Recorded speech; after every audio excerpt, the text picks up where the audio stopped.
that jump there from the 12th fret of your G to 12th fret of your E could be a bit mental. So if you want to let a few beats play through again, 4 beats, and then come back in there and give yourself some time to jump if you need it, then I would say do that. So far we've covered a range of exercises that are really useful for us, but we've not really focused on our plucking hand. Now, so far what we've done is played all our on the beat notes with our index finger and everything following with our middle, like this.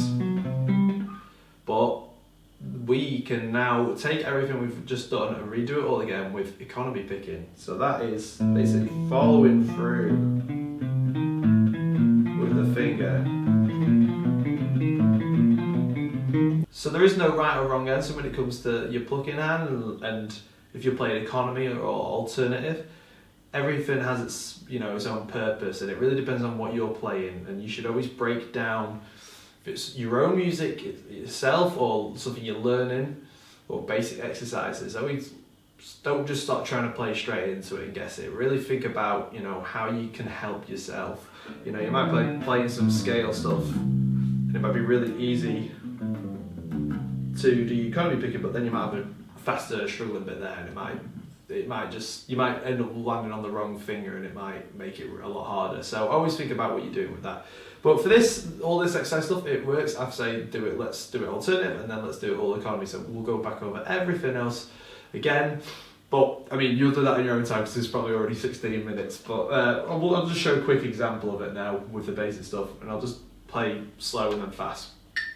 2, 3, 4, 1, 2, 3, 4, 1, 2, 3, 4, 1, and 2, and 3, and 4, and 1, 2, 3, 4, 2, 3, 4, 1, and 2, and 3, and 4. Now I will say when it gets to the E, yeah, practice it, but you might not find it a common theme when you are playing things. It's not that natural. It would be easier to just make more sense if you're doing that, but again, it really depends what you're playing. It might be good exercise to do that because you might find yourself playing a bass line where you are playing on the G, but then you jump into the A. Yeah, it's worth doing, but I would definitely slow down the tempo for that. No matter what level, just to at least when you're getting used to it anyway. So yeah, I hope this has all been useful for you. If there's anything else, any questions, anything you're not sure about, then just drop me a message and I'll definitely reply to any comments. I hope you find this as useful, as fun as I do. I love playing this before a gig. It warms me up so fast, and I just play so much more better when I know I've gone through all this. So yeah, I hope you find it useful too. Thanks for watching.